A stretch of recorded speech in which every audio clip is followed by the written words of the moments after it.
Калі б у Беларусі быў першы блогер, то гэта быў бы Францыск Скарына. Ён пачаў друкаваць кнігі яшчэ тады, калі ў многіх краінах усходняй Еўропы людзі нават не ведалі, што такое друк. І самае галоўнае, не для багатых і не для каралёў, а каб простыя людзі маглі чытаць і разумець свет вакол сябе.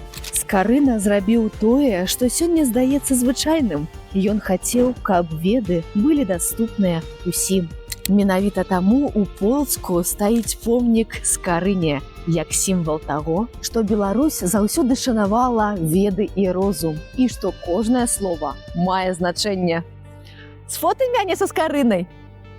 Цікавы факт. Некаторыя беларускія словы немагчыма перакласці на іншую мову. Гэта робіць яе унікальнай. І менавіта гэта паказвае помнік у нескладовай. Мову, якой няма больш нідзе. Гукі якой адрозніваюць нас ад усіх астатніх.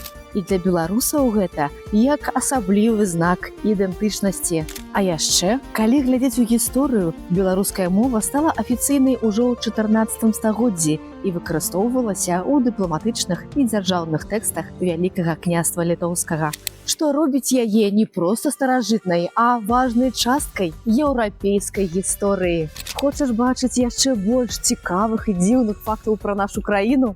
Падпісвайся і чакай наступнага роліка.